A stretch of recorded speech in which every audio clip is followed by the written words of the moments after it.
Eu sou Henrique Apolinário, sou advogado, assessor do Programa de Justiça da Conecta Direitos Humanos. Estou aqui para falar um pouco do nosso relatório Tortura Blindada, que julga a atuação do Ministério Público, Judiciário, Defensoria e Instituto Médico Legal no combate e prevenção à tortura nas audiências de custódia. Bom, as audiências de custódia foram implementadas no estado de São Paulo em 2015, em fevereiro de 2015, uma iniciativa junto com o CNJ. Desde o início, a Conexas percebeu que o discurso sobre as audiências de custódia se pautava muito sobre o controle da prisão, o controle do superencarceramento, até um discurso de economia de gastos, e muito pouco no controle da atividade policial, né?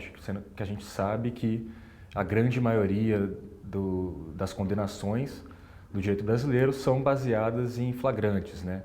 E que há ainda no Brasil, todas as organizações internacionais reconhecem a tortura e a violência policial que acontece nas ruas. Pois bem, uma vez iniciada a audiência de custódia, né, o juiz, para quem nunca assistiu uma audiência de custódia, o juiz ele preside a audiência, né, ele tenta exaurir as perguntas, ele se comporta como acusação e como defesa e como julgador. Então a atuação do judiciário, que é o primeiro a perguntar, nós vimos que em muitos casos eles simplesmente não perguntavam nada sobre violência policial ou sobre tortura, né? Então cerca de 25% dos casos os juízes sequer tocavam no assunto, mesmo sendo obrigação deles, no mínimo, investigar a necessidade de prisão e a rigidez da prisão, né? Então, a violência ela é parte da legalidade da prisão.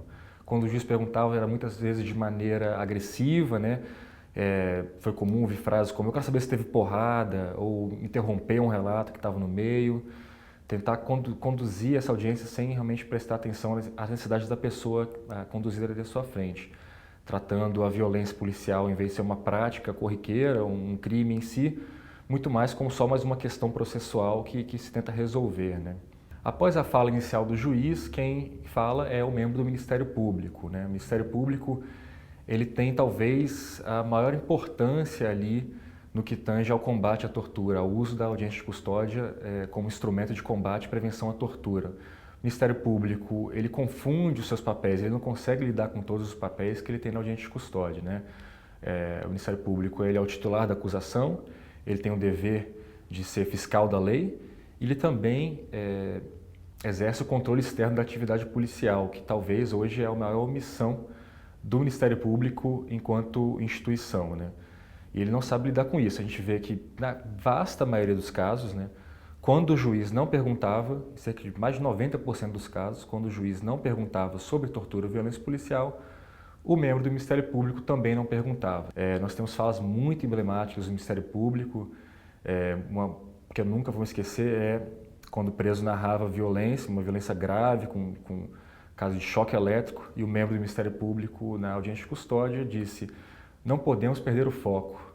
Estamos aqui para investigar o crime de roubo, que é um crime sério e causa desassossego na sociedade ordeira, né? A Defensoria Pública era a última a falar, né? E nós entendemos que tem uma atuação mais interessante nesses casos. Realmente, na maioria dos casos, buscava ter uma atuação combativa, buscava, quando entendia cabível, né? Quando tinha, na conversa anterior com a pessoa presa, surgia o relato de tortura e a pessoa concordava em manifestar esse relato, a Defensoria realmente buscava atuar de maneira combativa, buscava concretizar a denúncia e buscar novos meios de prova e também proteger essa pessoa. Nosso maior problema com a atuação da Defensoria Pública nesses casos foi que muitas vezes o defensor acabava optando por não criar maiores problemas, né, não tumultuar a audiência, não ter um desânimo ali com o promotor e judiciário, e esquecia, às vezes, de patrocinar o melhor interesse do conduzido, mas isso aconteceu em menos casos. Documentamos toda essa prática à luz dos documentos internacionais, obrigações internacionais brasileiras, da legislação brasileira, que é forte nesse sentido. Encaminhamos esses relatos para a Corregedoria do Tribunal de Justiça de São Paulo, encaminhamos para o Procurador-Geral de Justiça do Estado de São Paulo. E quais foram as respostas, né? As duas respostas que nós obtivemos? Tanto uma como a outra são muito similares, né? De que as audiências de custódia estavam muito no começo, ainda não era possível ainda aferir qual era as melhores práticas, né? Que obviamente as práticas não eram perfeitas, mas que nosso monitoramento tinha problemas metodológicos, acreditava que o número de 393 casos era um universo muito pequeno, né, mesmo estatisticamente ele sendo extremamente relevante, né, e também nossa pesquisa era muito mais voltada em descortinar como acontece na prática, né, uma pesquisa qualitativa de como acontece na prática esse relato de tortura, tentar trazer uma luz de como acontecia antes das agentes de custódia também, né, de como será que era esse combate e prevenção à tortura pelo Judiciário e Ministério Público de São Paulo antes das agentes de custódia, né?